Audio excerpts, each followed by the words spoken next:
Good evening. Before we begin, I think I should quickly just run through the following.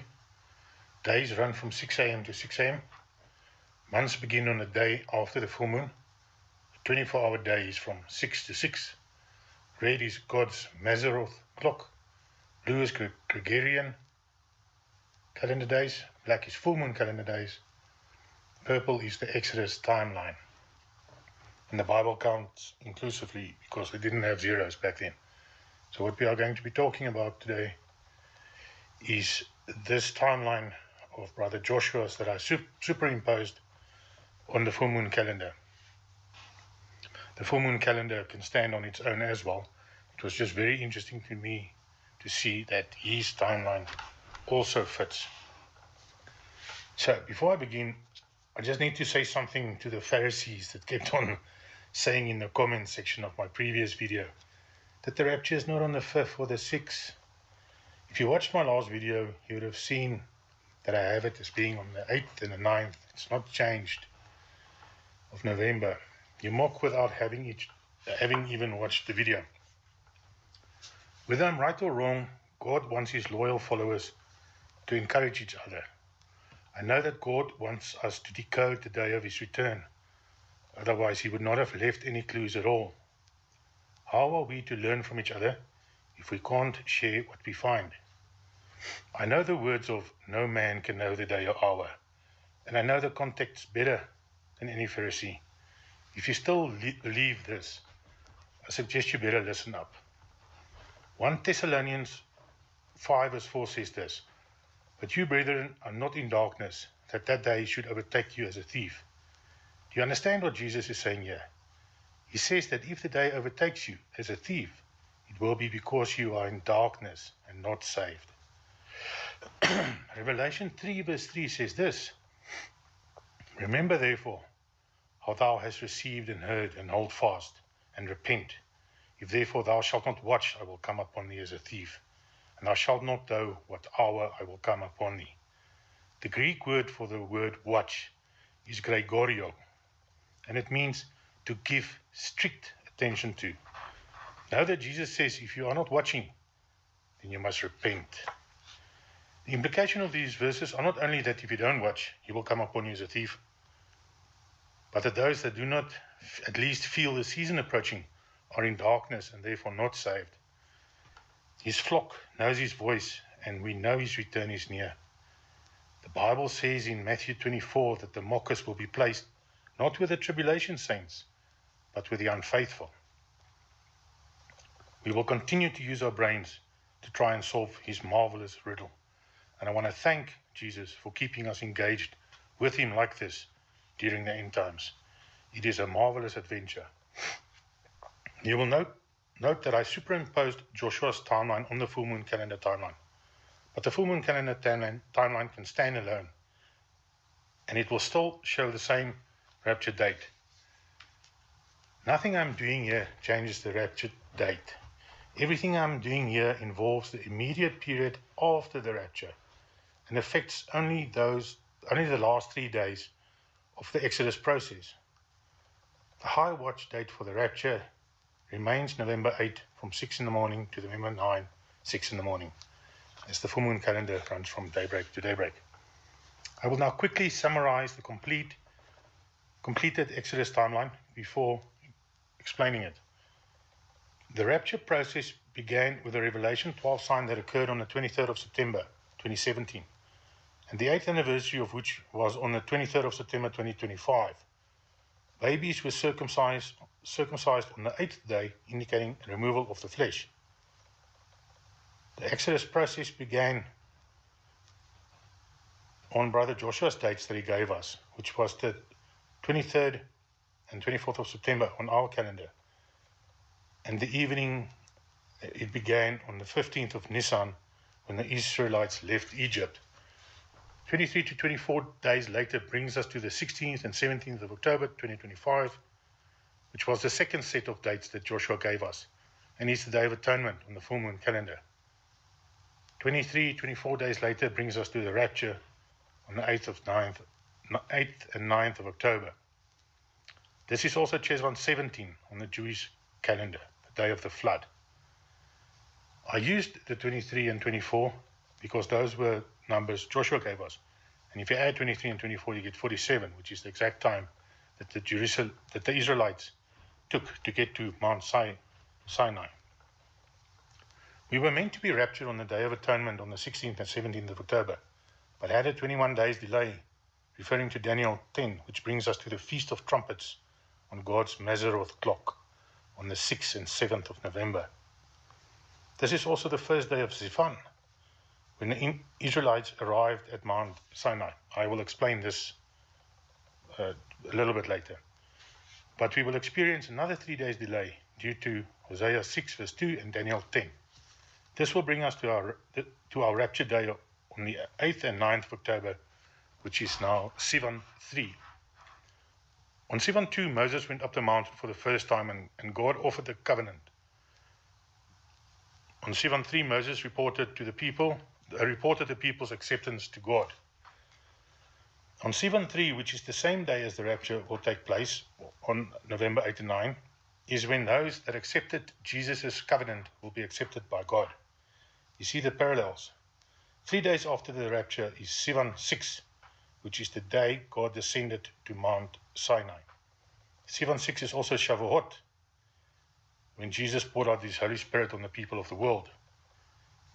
Sivan 6 will also be when the 2 witnesses descend on November 11, 2025. The world will therefore be left in spiritual darkness from the rapture day of 8 to 9 November to 11 November. The pouring out of the Spirit of the 2 witnesses on the tribulation saints will be what seals them. And the Bible says that World War III cannot begin before they are sealed. Immediately after they are sealed, the Third World War begins on the 11th of November. The process of how the Holy Spirit revealed the above to me is quite an interesting story. Well, it is to me anyway. I was led to look at Nehemiah 7 verse 12, which was the timestamp on the first video I ever made. A video that was made when I only had half the relevant information. When I first discovered the interaction between the full moon calendar and God's Mazzaroth clock, I was so excited that I made a video, and in hindsight I should have waited. Because an advert kept on popping up on my laptop which read, "Finish it first." I never get pop-ups. I thought it meant that I had to finish the whole process first before sharing the information with my family, my daughters. I still showed the weird advert that kept popping up to one of my daughters. Anyway, Nehemiah 7 verse 12 reads, "The children of Elam, 1,254. I found this interesting as there are a lot of references to 1,260 days in the Bible, as mentioned in the book of Daniel and Revelation, but I didn't know what to make of the 1,254 days. The following is my personal interpretation of where I was led, so you can use it or don't.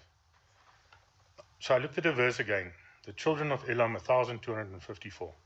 First I looked at the meaning of the word Elam, and I saw that in the original Hebrew it meant eternity, which for us humans signify eternal life. Still, it did not really mean much to me. I also saw that Elam was a Levite that lived during the time of King David, and that he was a chief man in the house of Benjamin. I also saw that his ancestors were with Zerubbabel when they returned from exile in Babylon.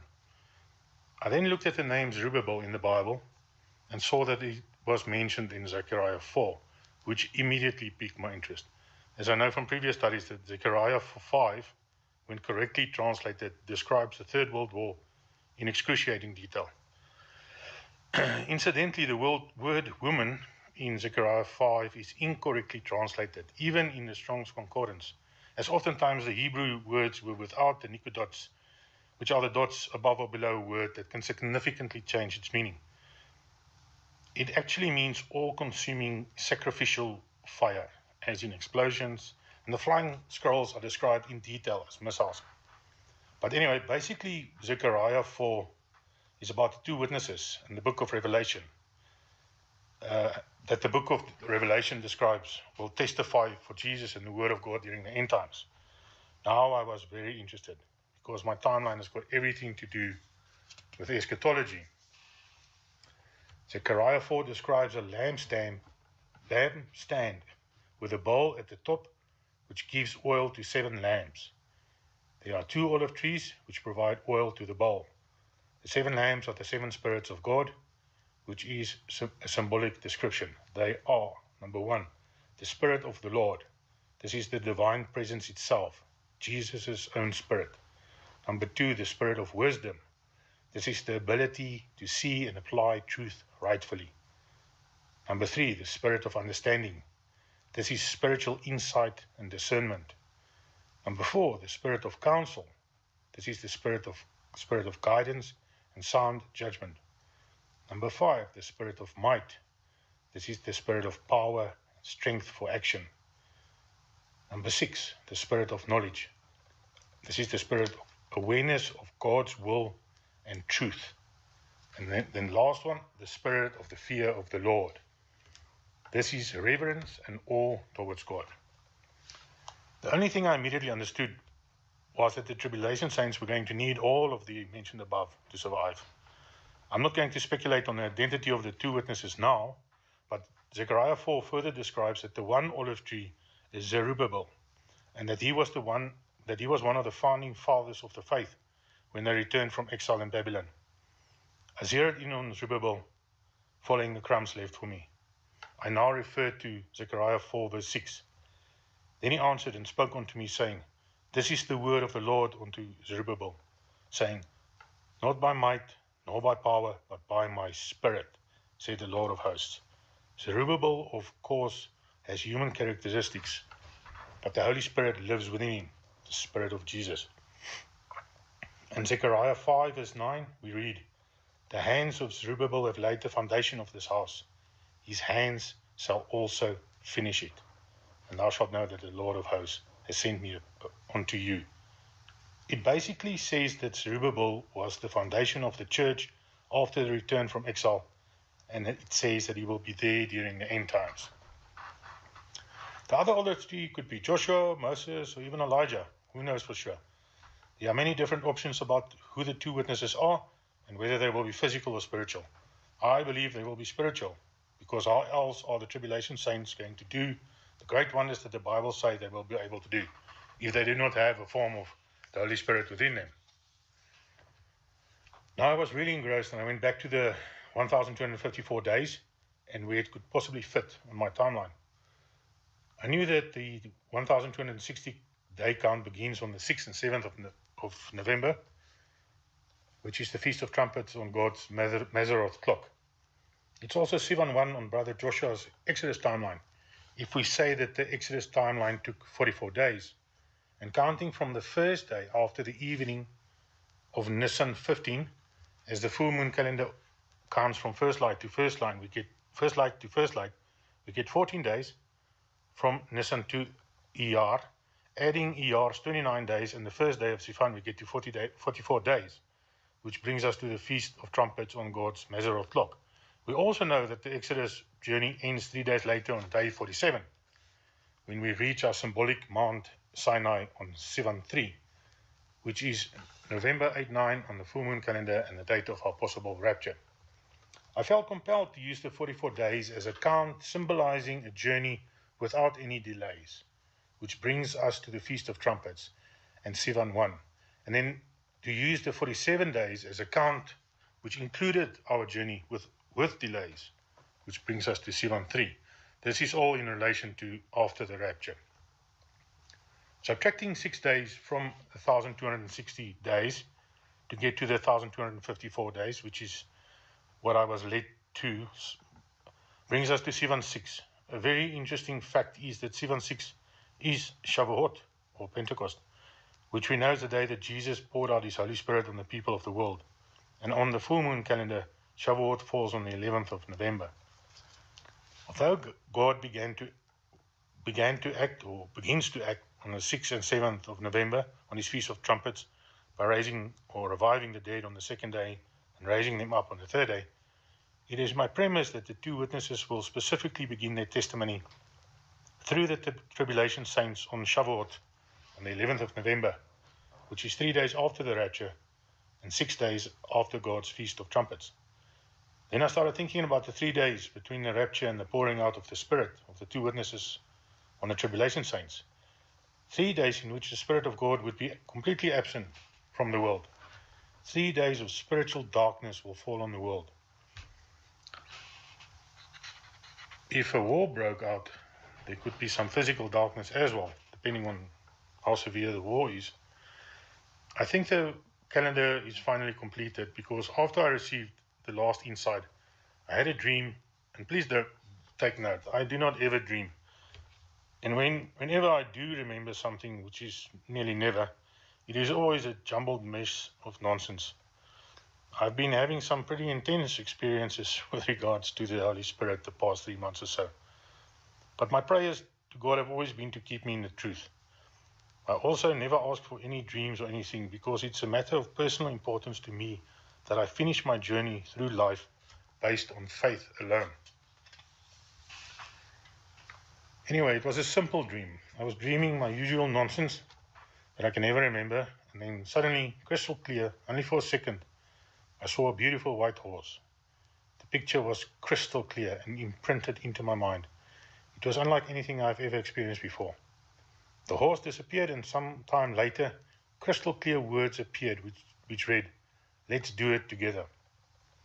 I'm not 100% sure what the dream means, but whatever it means, let's do it together. Whether I'm right or wrong, God wants his loyal followers to encourage each other and to support each other, especially now considering that we are approaching the end times, or we are actually in the end times. People do not understand why the full moon calendar begins the morning after the evening that the full moon has been sighted. Not only is it because you cannot count a day that's already passed, but also because the moon takes 29.5 days to orbit the Earth.